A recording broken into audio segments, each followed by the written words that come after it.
Fala pessoal, estamos aqui para mais um vídeo. Meu nome é Arthur, sou analista de valores imobiliários. E hoje a gente vai falar sobre os fatos relevantes da semana. Finalmente temos coisas legais para contar. Né? Começo de ano parado, você acha que vocês estavam cansados já de ouvir todo o vídeo? Semana também devagar, começo de ano. Agora começou para valer. O pessoal não esperou nem o carnaval chegar aí para mandar algumas coisas bem interessantes, tá, que aconteceram essa semana, tanto de ponto de vista do mercado, quanto de conceitos aqui para a gente discutir, já que estamos aproveitando esse veículo, que são esses vídeos, para discutir alguns conceitos interessantes que acabam meio passando batido quando a gente faz análise das empresas, tá certo? Então, vamos olhar aqui os nossos fatos relevantes. Vamos começar de baixo para cima, né? Acho que é melhor. Acho que o último que eu fiz foi. Esse aqui eu já abri, mas a gente não fez. Acho que foi da Vulcabras, né? Eu estava explicando, né, do aumento de capital da Vulcabras, que é mais uma necessidade de aumentar a liquidez e tudo. Então paramos aqui 8 dias atrás. Eu gravo mais ou menos no mesmo horário, mesmo dia, mesmo horário o vídeo.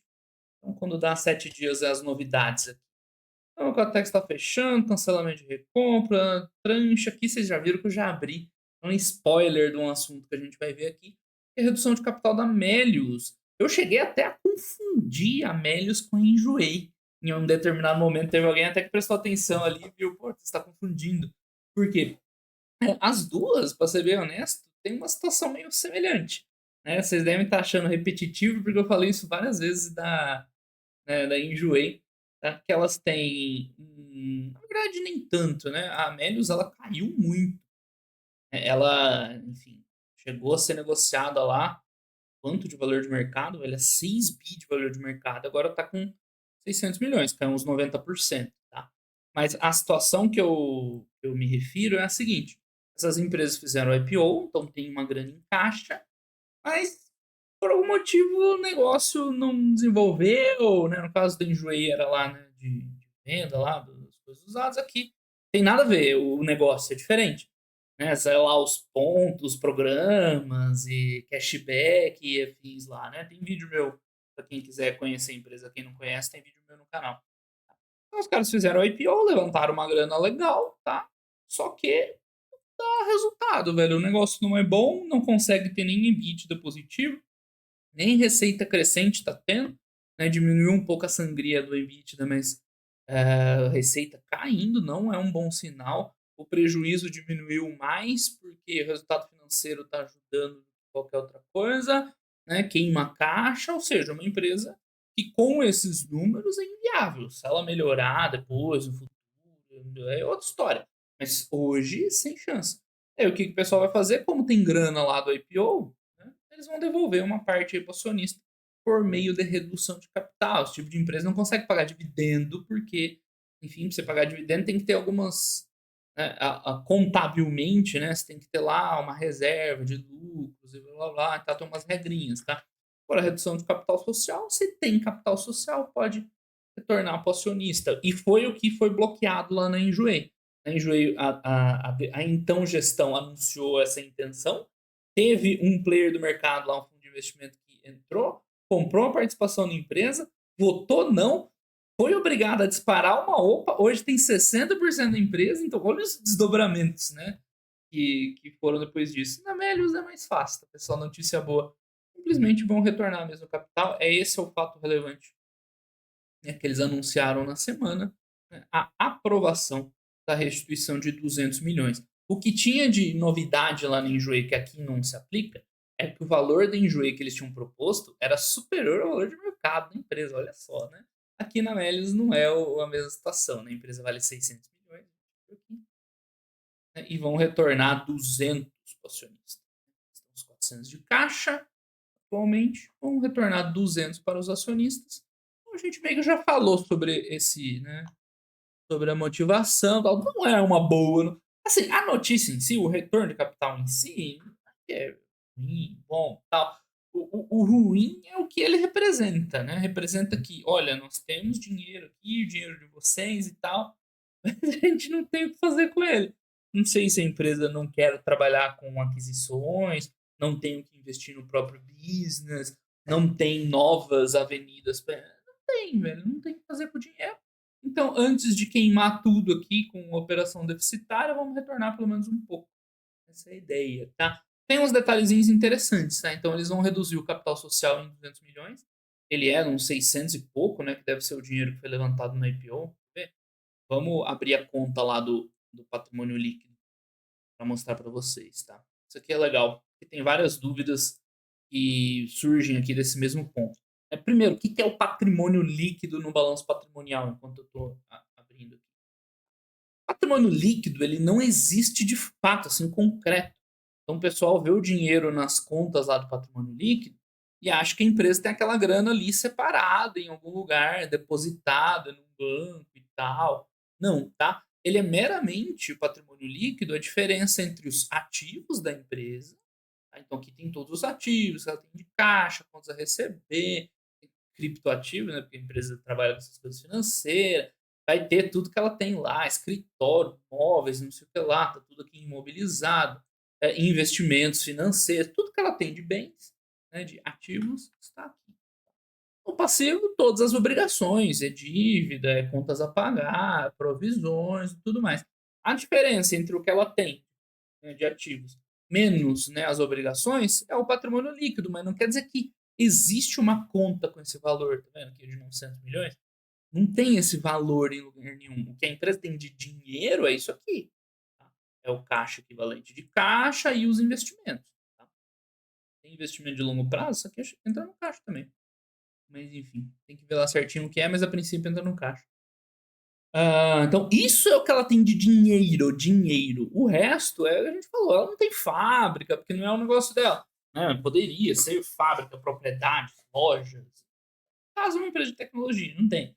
Tem escritório, computador, móveis e coisas do tipo, tá? Então, essa grana, esses 900 milhões aqui, ele não existe de fato, concretamente, é um lançamento contábil. Né? Ele está concretamente representado nas máquinas, fábricas, equipamentos, títulos mobiliários, né, da empresa. Perfeito? Então, todas essas contas aqui, os subitens, né, do patrimônio líquido, né, tem essa mesma característica. Eles têm uma utilidade, tá lá, eles existem as regras, né, tem os lançamentos contábeis, mas não são valores monetários que a empresa tem na mão. Então, ela tem um capital social de 900 milhões, vai reduzir em 200, isso aí não faz diferença absolutamente nenhuma, tá, para o acionista. O que você tem que olhar é se ela tem grana para pagar esses 200. De fato, ela tem, a gente viu, né? Então, uns 400 milhões aqui, mais um investimentinho aqui que eu nem sei se entrou aqui na conta, né? Provavelmente não. Então, ela tem dinheiro para pagar esses 200 milhões. Pô, velho, essa redução no capital social não faz diferença nenhuma. Como eu falei, o que impacta aqui é mais a mensagem indiretamente passada, né? A empresa não tem, assim, não, pô, tudo que a gente quer é o contrário disso. Empresas que crescem, que investem, que abrem novas avenidas de crescimento, que entram em novos negócios, fazem aquisições, ou que cresce organicamente, ela não faz nada disso e perde dinheiro. Então vai devolver um pouquinho da grana pra galera, tá? Tem mais um negócio legal aqui, ó. Eles vão, ao mesmo tempo, ó, continuando, redução por considerá-lo excessivo. Não tem nada a ver com a conta de capital social, né? Não é excessivo. Excessivo é o dinheiro que está parado no caixa, eles estão queimando, queimando, vão devolver uma parte antes de zerar. Depois eles viram o que fazem com a empresa, tá? Não tem dessa de excessivo. Aquilo ali é um lançamento contábil. Quanto tem lá no capital social? Não faz diferença nenhuma. Então vai restituir aos acionistas em dinheiro, né? Pagando aqueles 200 milhões. Então, muita gente tende a tratar como se fosse um dividendo extraordinário, né? Porque na prática você vai receber dinheiro na conta. Não tem nada a ver com dividendo. Tá? Não é resultado de lucro, não é dividendo isso aí. Mas na prática é dinheiro caindo na tua conta, né? Por isso que o pessoal conta como se fosse dividendo. Agora, o que é legal é isso aqui, em conjunto com redução de capital por perdas no valor de 108 milhões e tal, para absorção dos prejuízos acumulados. Então, isso que eles vão fazer foi uma coisa que a Taurus fez uns 2 anos atrás, para poder liberar pagamento de dividendo, tá? Sem me estender muito, porque eu estou falando muito sobre esse caso, o que acontece? Tem algumas regras para você poder pagar dividendo, mas uma delas é você ter uma conta aqui, né, de lucros acumulados. Você tem que ter determinadas contas no patrimônio líquido de onde tirar essa provisão contábil para pagar os dividendos. Lembrando, a grana vai sair das contas do caixa. Mas você tem que ter uma provisão contábil para poder pagar dividendo. E no caso, eles têm prejuízo lançado, eles não têm lucro acumulado. E a empresa está dando prejuízo. Então eles já vão aproveitar que vão mexer no capital social e vão cancelar esse valor, né, fazendo a subtração aqui do capital social também. Agora, essa movimentação, tá? Lá, é sem o cancelamento de ações ou restituição de capital aos acionistas. Ou seja, esse valor não vai ser distribuído, obviamente, né? Eles estão cancelando o prejuízo, não tem que se falar em distribuir para os acionistas, perfeito? O que eles vão fazer é zerar essa conta aqui, basicamente, tá? Isso tem algumas regras, né? Você pode fazer alguns remanejamentos entre as contas aqui do patrimônio líquido, tá? Essas regras existem para, a princípio, preservar e tal, né? Então você não pode pagar dividendo excessivo, essas coisas, tá? Mas admite aí uma movimentaçãozinha. Essa é uma delas, né? Você transferir prejuízos acumulados para o patrimônio líquido, o capital social, né? Desculpa, você reduz o capital social, fica zerado aqui. Agora, do jeito que ela continua tendo prejuízo, né? Isso vai adiantar muito. Mas já que eles mexeram aqui, acho que eles vão aproveitar zerar essa conta aqui de prejuízo acumulado. Por isso que muita gente, né, interpreta errado essas coisas aqui. Por isso que às vezes o pessoal olha, mas a empresa tem muito prejuízo acumulado. Ah, isso não quer dizer muita coisa. Porque a empresa pode ir lá e zerar isso aqui, né, manipular, né, esses valores, certo? Então, o pessoal tem muita dúvida sobre patrimônio líquido. Não é uma coisa que a gente usa na análise do dia a dia, assim, super útil, mas enfim, tem lá o seu valor e eu aproveito esses vídeos aqui para explicar esse tipo de coisa, tá certo? Então, para o acionista da Melius, primeiro, né, reveja aí né, sua forma de investir, porque a Melius estava cantada a bola, que era uma empresa péssima, né? Deixa eu ver o meu vídeo de quando que é. Ah, não tá aqui. O Eduardo não teve nem o trabalho de pegar, porque não valia a pena. Era uma empresa bem ruim, e, enfim, só foi destruindo o valor do acionista. Agora vai retornar o capital, enfim, sem muitas perspectivas de melhorar, pelo menos por enquanto, tá? Vamos ver o último tri dela, se vê um pouquinho melhor. Ela deu lucro, mas basicamente, deu um EBITDA 2 milhões, né? Já não é preju, pelo menos, mas isso aqui ainda é muito, muito, muito. Enfim, passamos, né? Tudo comentado, porque o resto, 60 dias, blá, blá, blá, blá. Perfeito, bem entendido aqui, né? Então, o capital social vai parar em 600 e poucos, né? Que é os 200 que eles vão reduzir e pagar para os acionistas, mais 67 vai ficar 600 nos quebrados. Olha lá no comunicado. Beleza, já começamos com um assunto interessante, dá para explicar um pouquinho sobre capital social. Mas Petrobras falando de reserva, não deve ter nada demais. Isso aqui o pessoal erra muito na análise também de empresa de petróleo, que essas reservas não é uma quantidade de petróleo líquida e certa que tem lá. Não é tipo assim, a Petrobras tem 10 bilhões de barris de petróleo, é, quando ela extrair 10 bilhões vai acabar. Não, pessoal, isso aqui é muito mais dinâmico que isso, tá? É como se você tivesse pacote de arroz no estoque. Ó, tenho 1000 pacotes de arroz, eu vou vender os 1000, acabou, vou embora fazer outra coisa. Não, tá? Esse cálculo de reserva ele é complexo, ele leva em conta, tipo, a grande verdade é que ninguém sabe de fato quanto vai poder ser extraído daquele espaço. Por quê? Tem uma certa dificuldade em mensurar a quantidade exata, isso é um ponto, mas principalmente um campo de petróleo, ele não é abandonado, né? Ele não acaba quando acabou o petróleo lá, quando secou a última gota, não. É bem mais complicado que isso. O petróleo ele está permeando as rochas e tal, aí tem questão de pressão do reservatório, tem a, né, contaminação com água, os hidratos lá. Então, assim, um campo ele vai ser um reservatório ali, ele vai ser explorado até o ponto onde for economicamente viável explorar. O que, que isso quer dizer? Às vezes você tirou um pouco de petróleo lá, aí diminuiu muito a pressão, a vazão tá baixa, não vale a pena mais, a empresa fecha ali e parte para outra coisa, certo? Então, esse cálculo de reservas aqui, o pessoal tenta, tem as empresas especializadas, chegar à melhor estimativa, né, para estimar o quanto pode ser retirado, mas não quer dizer que é o que tem lá dentro, entendeu? Não é tudo que tem lá dentro. E essas estimativas dependem de um monte de coisa, do preço do petróleo, por exemplo. Se o preço do petróleo está nas alturas, vale a pena você ficar ali com qualquer coisinha ali, tá bom, já está compensando a operação. preço do petróleo está baixo, né, não compensa você ficar com um troço ali que dá um retorno baixo. Né? Tanto que na época que o petróleo caiu lá, ficou negativo o WTI, a Petrobras, né, baixou contabilmente vários campos, porque naquele preço não compensava mais produzir. E a reserva que tinha lá, dane-se a reserva, ia parar. Então essa reserva, né, ela é uma estimativa assim, que depende de muitas premissas, muitas chutadas, por exemplo, o preço do petróleo no longo prazo, e o que eu fico pasmo é que muito analista profissional usa isso aqui da maneira errada. Então, a maior parte das análises de petroleiro que vocês vão achar por aí é fazendo um cálculo em cima de reserva. Ah, essa empresa tem tanto de reserva, logo pode produzir tanto, aí faz múltiplo por reserva. Pessoal, esquece isso aí, tá? Por exemplo, a Prio chega lá, pegou um campo bonitinho lá, Bacora Leste está produzindo 30 mil barris por dia e tal.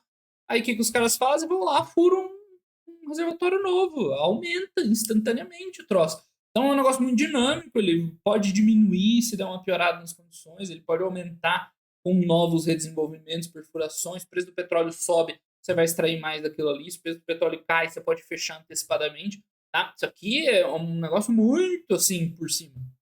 Você tem uma noção. Né? Quando, imagina, sei lá, e fazer um cálculo do valor de uma empresa, do preço que você vai pagar numa empresa baseado nisso. Isso aqui é uma coisa que os profissionais erram muito. Tá? Tanto é que tá lá todo mundo, você vê a Prio, o preço que está negociado, né, o potencial que a empresa tem. Aí ela vai lá, desenvolve e muda, né? No próximo relatório de reservas aparece um valor muito maior, a galera, olha só que surpresa, né? Surpresa nova. Quem sabe o que tá fazendo já sabia que ia subir. Enfim, só um comentáriozinho aqui, tá? Nada demais, ó. A empresa produziu tanto, incorporou, mas estimativa isso, tá? Nunca faça nenhum tipo de análise baseada na capacidade, ainda mais dessas empresas que fazem desenvolvimento, como é o caso da Prio e das outras júniors, tá? Isso é um erro muito comum.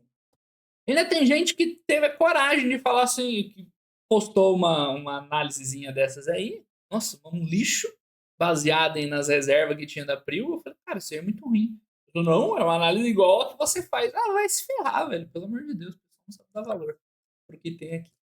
Enfim, vambora. Tango suspendeu a negociação dos EDS, normal, né? Faz parte do plano de. Não é recuperação judicial porque é no exterior, né? Ela entrou nos Estados Unidos com pedido de falência lá, capítulo 101. Então vai deslistar não, vai interromper a negociação das ADRs da empresa, né? Bola cantada, a gente já falou disso. Próximo aumento de capital da Magazine Luiza. Essa é novidade na semana também, deu uma agitada no mercado. Assim, não tem muito o que falar, né? A Magazine Luiza é uma empresa que viveu um momento muito interessante, muito promissor, porque a empresa crescia loucamente, né, com números muito bons. Atualmente, o que acontece, né? Ela tá segurando a onda, né? Quem acompanha meus vídeos acompanha, né? Vê lá, não tá assim uma maravilha, o negócio tá meio difícil de ganhar dinheiro. Ela acabou se endividando, né? Pelos muitos investimentos recentes. Até aqui, mais ou menos, ó, até antes da pandemia, que a empresa estava lá no hype, preço nas alturas, o que acontecia? Ela conseguia levantar dinheiro emitindo novas ações. Estava com múltiplos muito altos, emitia novas ações, levantava uma grana e mal diluía o acionista. Agora que ela despencou, não tem mais como fazer isso. Né? Então, enfim, os caras seguraram, quer dizer, não tem como fazer. Tanto é que estão fazendo agora. Mas, tipo, o pessoal segurou. Aí começou a entrar uma dívida do que a empresa está investindo muito para montar um ecossistema gigante e tudo mais. Né? Só que o que acontece nesse momento de taxa de juro alta, o resultado financeiro está comendo ela viva. Né? Se não fosse o resultado financeiro, se ela tivesse zerada de dívida, né, tendo ali ó, 200, de financeiro, ela está com lucro bom, tá? Ela está com lucro bem legal. Só que nessa conjunção de fatores, o pessoal parou de controlar a dívida ali porque estava desfavorável emitir, a dívida aumentou, os juros subiram. Os juros estão caindo esse ano, mas assim, não é a ponto de voltar a ficar irrelevante, tá? A expectativa de juros no final do ano no mercado é de uns 9%, uma coisa assim, né? Que ainda é alto. Então, finalmente, eles capitularam e vão aumentar o capital, levantar dinheiro em emissão de ações, num múltiplo, mas é difícil falar múltiplo, né? Porque ela está com prejuízo contábil, mas né, numa situação de valor bem pior, mas não tem outro jeito, né? O resultado financeiro está comendo a empresa viva, é 2 bi por ano que ela está perdendo, te dilui ali um pouco o acionista, vida que segue, certo? Então, assim, nunca é bom quando uma empresa né, tem que emitir para controlar o balanço dela, né? É melhor isso do que deixar o pau comer. Ela tá valendo 1,14 bi, a emissão é tipo uns 10%, né? Quanto que é? Vamos ver aqui. Então, isso aqui lá, aumento de capital, subscrição de até 1 bilhão, né? Então, por enquanto, um pouco menos do que 10%. Aí sempre tem uns extras a mais, né? Vai ficar aqui na casa de 1,25 bilhão, né? 1,95 por ação, é mais ou menos o preço que está. É mais ou menos o preço atual, então dá para a gente ver pelo market cap, mais ou menos uns 10%, né? Pouco abaixo de 10% de diluição para acionista. Aí vai entrar 1 bi em caixa, vai dar para administrar um pouco melhor o endividamento ou acelerar investimento, né? Não sabemos o que a empresa vai fazer, mas vai dar para acomodar, diminuir isso aqui um pouquinho, ou dar uma aliviada aqui, ou acelerar o crescimento, enfim, não é um valor absurdo que vai mudar a realidade da empresa, né? Mas, enfim, é o preço, né? Se ela diluísse muito mais, o impacto da diluição fica pesado para o acionista.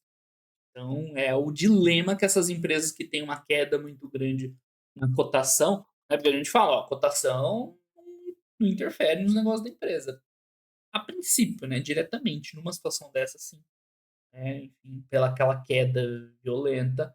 Agora, ela não consegue mais emitir, né? Com diluição baixíssima. Vai diluir quase uns 10%, que é um valor relevante, tá? Não é fim do mundo, mas é relevante. Vai entrar 1,2 bi só, né? Não é tanta coisa assim. É só dar um alíviozinho. A empresa tem feito um belo trabalho de liberar capital de giro. Esse ano foi péssimo, ficou muita grana presa no capital de giro. Eles conseguiram liberar uns poucos e deu uma aliviada um pouco na situação, né? Porque pagando 2 bi de juro, né? Puxado.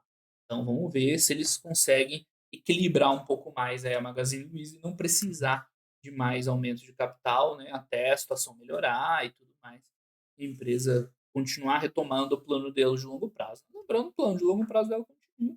Esse momento está bem duro, né? Ela está pagando o preço, mas ela está olhando lá na frente. Isso. Meu canal para quem quiser ver mais, tá? Mais alguma coisa para comentar aqui? Não, tal, não sei o que lá. Essas justificativas aqui é tudo muito genérico. Tal. Aceleração de investimento,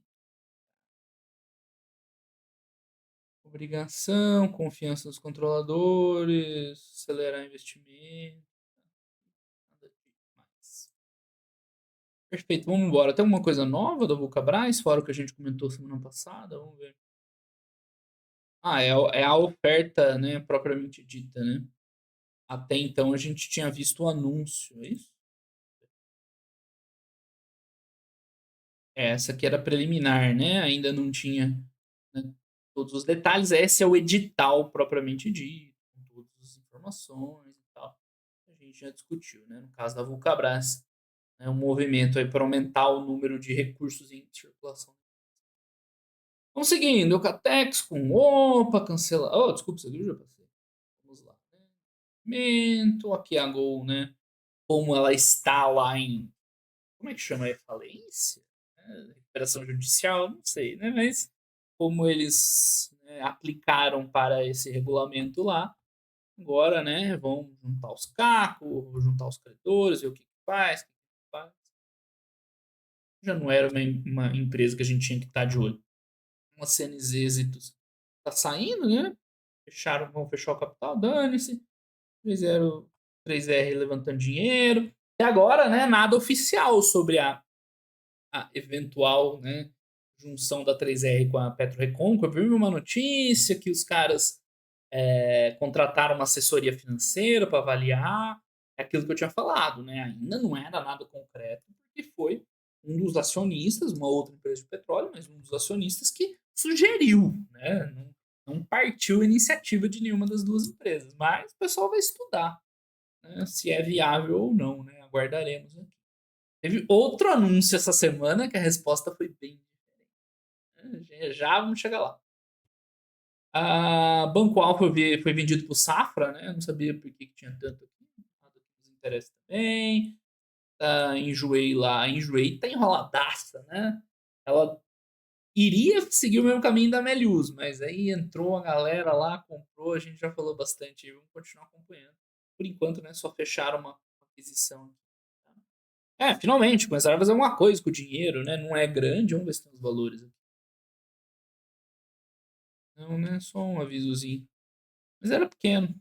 Mas finalmente, né? Acordaram pra vida e começaram a usar o dinheiro. Debenture. Energisa tá aumentando o capital também, isso a gente já viu uns vídeos atrás. Indústrias Home, ó. Deixa eu, isso aqui é absolutamente irrelevante, tá? Não é um fato relevante da semana. Mas deixa eu mostrar pra gente fazer um contraponto com aquele fato da Melius, tá? Pra vocês entenderem mais aí como é que funciona patrimônio líquido, dinâmico, tá? Então eles vão aumentar o capital subscrito, capital social, tá? Em 80 milhões, né? Mediante capitalização de reserva de lucros com bonificação em ações. Blá, blá, blá, blá, blá, blá, blá, blá, blá. Tá, então vamos destrinchar isso aí. O que a Home está fazendo e por que é totalmente diferente do que a Melius anunciou? E por que esse fato não tem nada a ver e o da Melius não é que não tem nada a ver, né? Não tem muito impacto e esse... Desculpa, esse não tem muito impacto e o da Melius tem. Então, deixa eu só achar, peraí, investidores, cadê os resultados? Empresa que eu não conheço, tá um pouquinho diferente o formato das informações financeiras. Geralmente os sites de RI são todos iguais. Né? Balanço, trau de resultados. Mais ou menos o padrão, só um pouquinho diferente. Ela já tem o resultado do quarto tri, tá? Saiu essa semana. Não comecei a fazer os vídeos do Brasil ainda, vou começar semana que vem, provavelmente na live de segunda. Acertar com o chefe o tema da live de segunda, mas logo entraremos na discussão dos resultados. Não, na verdade não é isso que eu quero. Me confundi aqui. Demonstração. Não sei isso. DFP. Vamos lá no balanço patrimonial da Home. Daqui, né? Pro que a gente está falando, tá? Não é o ser controlador ou consolidado, o balanço individual Então, aqui a gente tem a visão do balanço patrimonial da empresa. Tá bom? Enfim, tem os ativos do lado esquerdo. É uma visão bem tradicional essa, né? Os ativos e do lado direito o passivo e o patrimônio líquido, como eu expliquei. Isso aqui é tudo que a empresa tem, é dinheiro, é máquina, essa tem máquina, fábrica, tudo mais. Blá, blá, blá, blá. Aqui as obrigações, um menos o outro é o patrimônio líquido, no caso deles, 1 bilhão, 1,1, até os valores parecidos com o da Melius, por coincidência. Então, de novo, isso aqui não é uma grana, não é um dinheiro que a empresa tem em lugar nenhum, é uma dotação contábil, tá? O dinheiro que ela tem é isso aqui, esse caixa, que mais uma aplicação, mais um dinheirinho lá, é isso, tá? Ela tem de grana, de dinheiro, o resto tá em fábrica, máquina, escambau. Isso aqui é lançamento contábil. Quando a empresa vai tendo lucros, e a Home, bem ou mal, tem lucros, né? Bem irregulares, né, bem cíclicos, mas tem um ou outro prejuízo, mas a empresa, a princípio, dá dinheiro, tá? Ela vai acumulando lucros nessa conta aqui, reserva de lucros, tá? Do patrimônio. E como a gente acabou de ver lá na Melius, as empresas podem ir remanejando esses valores. 23, 22, remanejando esses valores e tal. Por que a empresa faz isso, né? Ela vai pegar esse valor aqui e vai passar para cá. Na verdade, não tudo. Vamos ver quanto que é. É o valor que está aqui. 83 milhões. Então vai passar de 917 para 1 bilhão. Aqui 904. Deve ter alguma diferencinha aí de balanço consolidado, controlador, sei lá. Mas, enfim. Ela vai passar, tipo, metade, né, mais ou menos, desse valor para cá. Tá? Tem vários motivos. Um é que, tipo, o dinheiro no capital social é contabilmente mais difícil de você tirar, né? Você tem que fazer uma redução de capital, igual a que a gente viu lá da Melius, que aí tem que passar por reunião, né? Ser decidido da assembleia, tem um trâmite legal. Enquanto a partir da reserva de lucros, a empresa pode declarar um dividendo e aí uma decisão da gestão só, né? Gestão decide, vão pagar dividendo, tanto paga. Né? Então, quando você passa dinheiro daqui para cá, é mais para isso, tá? Você vai consolidando, né, esse resultado, fica mais difícil eventualmente de mexer. É a prática que não faz diferença nenhuma. Então vai ser tipo o que a Melius fez. Com qual diferença, né? Não a redução, a restituição, mas a incorporação dos prejuízos. Aqui ela está incorporando lucro. Então vai somar ao capital social e não reduzir, como foi no caso da Melius. Tá? Vai somar esses 80 milhões. Aí você me pergunta, tudo bem, e a bonificação em ações? Isso aqui é um dos piores nomes, né, de evento do mercado, tá? Porque bonificação dá a impressão que é uma coisa legal, uma coisa positiva, boa, né? Tô ganhando. Não, velho, isso aqui é absolutamente neutro. O que vai acontecer? Com esse aumento aqui do capital social, de 900 milhões para 1 bi e pouquinho, né, que é o que tá aqui, eles vão emitir novas ações para, né, aumentar proporcionalmente esse aumento de capital. Então, o que vai acontecer? A empresa que tinha X ações, é só ver aqui, né, aí uns 80 e poucos milhões de ações, vai ter 5% a mais de ações, vai ficar com 90 e pouquinho. Então, para o acionista, o impacto desse é totalmente neutro, porque, né, vai ser emitidas novas ações, o acionista vai receber proporcionalmente, é a chamada bonificação, que de bonificação não tem nada, você vai receber umas ações, só que o que vai acontecer com o preço das ações? Ele vai cair. Porque, né, eu já expliquei isso aqui, o mercado avalia a empresa pelo valor dela, tá? Pelo valor, pelo EV, independente de quantas ações existem. Né? A cotação, ela é um reflexo de quantas ações você tem em circulação. O mercado acha que a Home vale 1 bilhão, um pouquinho mais aqui, 1,1 bi, ela vale 1,1 bi. Se ela emitir novas ações, o que ela vai acontecer com o preço? Vai crescer? Não, vai continuar valendo 1,1 bi. Vai acontecer que a cotação cai para ajustar. Agora eu tenho, né, mais ações, o denominador sobe, né, você reduz aqui a cotação para que o valor do mercado se mantenha mais ou menos o mesmo, né, que é o quanto o mercado acha que a empresa vale. Então você vai ter uma redução no preço, inclusive, que é ajustado no histórico dos gráficos, tá? De tão consolidado que é. Então tem gente que não entendeu isso até hoje, tá? Que investe há anos e acha que essa bonificação é tipo um ganho, tipo um dividendo, tipo um retorno negativo. Isso aqui é absolutamente neutro. Tá? Ou emitir mais ações, você vai receber. Então, né, você vai diluir, mas você vai receber, né, proporcionalmente a diluição, vai continuar igual. Né? Aumenta o teu número de ações, diminui o preço da empresa, continua tudo igual como era antes. O valor lá do lucro acumulado vai para o capital social, não muda absolutamente nada. Ótimo, estamos há 5 minutos falando de algo que não muda absolutamente nada. Mas é importante, né, o pessoal entender essas dinâmicas de patrimônio, movimentação de patrimônio líquido, quando que, né, que acaba impactando, quando que não acaba. Respondo muita dúvida sobre isso. Certo, pessoal? Então, né, um bom exemplo também para contrapor aquele da Melius, para vocês entenderem como é que funciona essas movimentações. Não é dinheiro que a empresa tem, tá? Tem umas regras, você pode movimentar ali com restrições. Você pode fazer essa incorporação do capital social de reserva de lucros sem emissão de ações, sem bonificação. Normal, como qualquer outro. Né? Só vai aumentar aí que você não sente o impacto nenhum, né? Nesse caso, aumenta, né, o seu. Tem um impacto só para o acionista isso, que é fiscal, que é no custo de aquisição do imposto de renda. Porque essa, né, bonificação em ação ela é lançada lá com um custo, certo? Então você tem que fazer o ajuste lá no imposto de renda. É só do ponto de vista fiscal, né? Nada de retorno. Foi uma boa ter acontecido da mesma semana para a gente botar os. Então, o Banco Alfa lá, todas as empresas alfas estão, fechando. Aqui a gente já viu. Mais uma empresa desconhecida saindo do mercado. A Gafisa estava lá enrolada. A gente viu alguma coisa, né, sobre ela. Eu esqueci. Convocação de AGE. Olha lá o pau comendo. Dane-se, né? Deixa eles.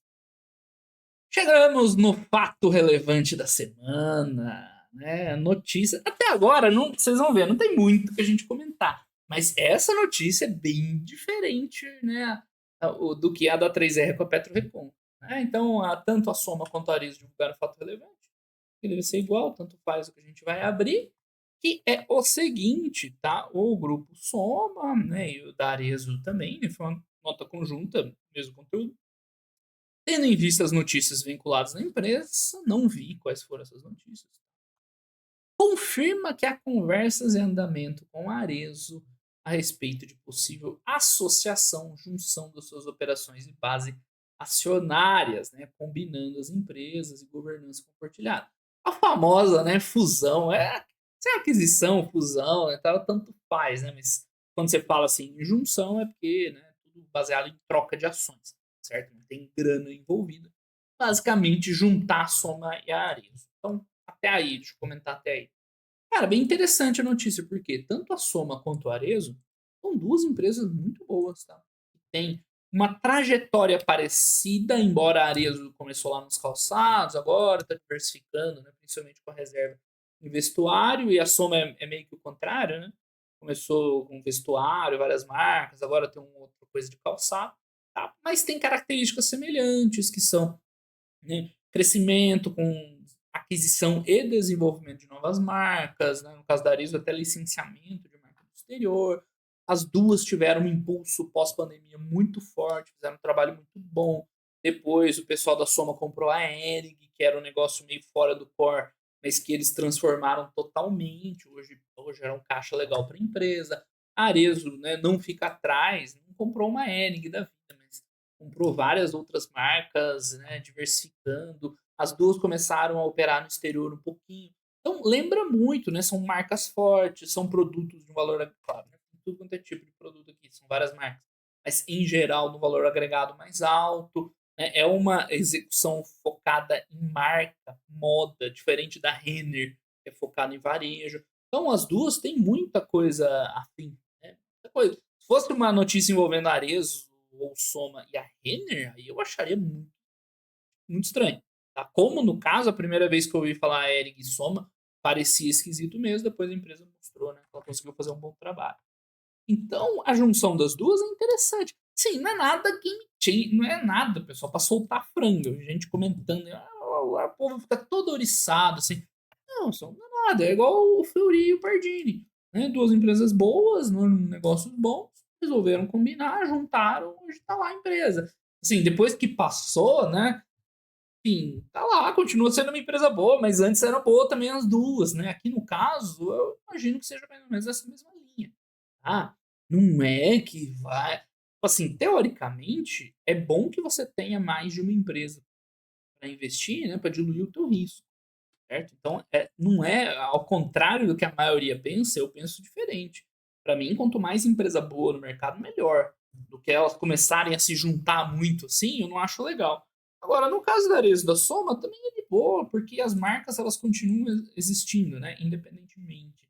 Então, o grande impacto da junção das 2 vai ser mais do ponto de vista corporativo, né, capacidade de investimento, né, de expansão, numa eventual, né, continuidade. As 2 deram uma acalmada agora. Pós-pandemia, entraram um monte de marca nova e tal, agora deram uma acalmada. Então, as 2 empresas juntas, aí tem mais poder de fogo, né, tem mais capacidade para comprar marcas novas, desenvolver ou licenciar, né, que seja, fazer acelerar esses investimentos, vai ter uma redução teórica, né, do custo de capital, né, você ganha mais musculatura para esses movimentos. Isso sim seria legal, tá? Mas as marcas continuam lá com a sua gestão própria e tudo mais. São já 2 gestões muito boas, muito eficientes. Claro que juntar, né, mais gente inteligente pensando é legal, mas não que hoje já não seja, tá? Então, por mais assim, uou, né? Essa foi uma notícia uou, quando eu vi. Falei, "Uau", aquela assim. Ah, de impacto prático mesmo, não tem tanto. Hoje são 2 empresas excelentes. Vão se juntar e vai ser uma empresa excelente. Então, né, acaba não fazendo tanta diferença. Por um lado, você tem vantagem ali, eventual sinergia, muito pouco, né? No outsourcing ali. Né, cada marca tem a sua vida própria e tal.